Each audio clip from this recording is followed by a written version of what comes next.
L'électricité, le câble électrique. Un câble électrique est un ensemble de fils conducteurs utilisés pour transporter l'électricité d'un point à un autre, que ce soit entre des appareils, des bâtiments ou même au sein d'un même logement. Il est essentiel pour le bon fonctionnement de tous les appareils électriques que nous utilisons au quotidien. La section du câble. La section d'un câble, c'est-à-dire l'épaisseur ou le diamètre des fils conducteurs à l'intérieur, est très importante.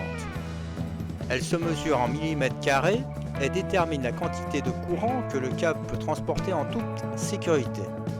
Plus la section est grande, plus le câble peut supporter un courant important. Par exemple, pour des appareils de forte puissance comme un four électrique, on utilisera une section plus grande qu'un simple câble pour une lampe. L'intensité du courant. L'intensité du courant, mesurée en ampères, représente la quantité d'électricité qui circule dans le câble. Plus l'intensité est élevée, plus la section du câble doit être grande pour éviter la surchauffe et les risques d'incendie. Si un câble trop fin est utilisé pour transporter un courant élevé, il pourrait chauffer excessivement et endommager l'installation électrique. La chute de tension. La chute de tension est une baisse de la tension entre le début et la fin d'un câble. Elle se produit principalement sur de longues distances. Plus le câble est long, plus la tension baisse au fur et à mesure du trajet emprunté par l'électricité. Pour réduire cette chute de tension, on peut augmenter la section du câble.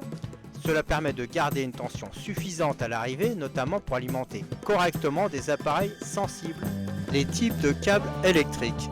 Il existe différents types de câbles électriques adaptés aux besoins et aux conditions d'installation.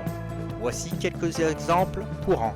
Premièrement, un câble rigide, utilisé pour faire des installations fixes comme dans les murs d'une maison. Ils sont solides et se tordent moins facilement. Deuxièmement, un câble souple, composé de plusieurs fils fins et flexibles. Ils sont utilisés pour les appareils mobiles ou dans les installations où le câble doit être plié. Troisièmement, les câbles blindés. Ils ont une couche supplémentaire de protection, souvent en métal, pour éviter les interférences électriques. Ils sont utilisés dans des environnements sensibles. Quatrièmement, câbles résistants à l'eau. Adaptés aux installations extérieures ou sous l'eau, ils protègent l'électricité contre les infiltrations d'eau. Exemple pour une installation domestique. Dans une installation électrique pour une maison individuelle ou un appartement, la section des câbles pour les circuits électriques pour la lumière est en 1,5 mm et de 2,5 mm pour les circuits prises. Avec certaines plaques de cuisson, on a même des sections de 4 ou de 6 mm. Entre le disjoncteur général EDF et le tableau électrique, on a du 16 ou du 25 mm. Voilà, pour certains, vous en savez un peu plus. Pour aller plus loin, dans les installations domestiques ou industrielles, il est nécessaire de respecter des normes comme la norme NFC 1500. Elle détaille comment on doit concevoir, dimensionner et mettre en œuvre une installation électrique. Il faut la respecter pour éviter des incendies ou des problèmes avec les appareils connectés à cette installation.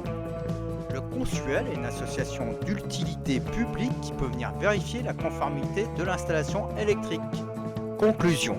Un câble électrique est donc bien plus qu'un simple fil. Sa section, la gestion de l'intensité du courant, la chute de tension et le type de câble utilisé sont essentiels pour une installation électrique sécurisée et efficace. Ces éléments permettent d'acheminer l'électricité sans risque en tenant compte des besoins de chaque appareil ou installation. Merci d'avoir suivi cette vidéo. Si vous avez aimé, n'hésitez pas à liker et à vous abonner pour en savoir plus sur les technologies qui façonnent notre avenir.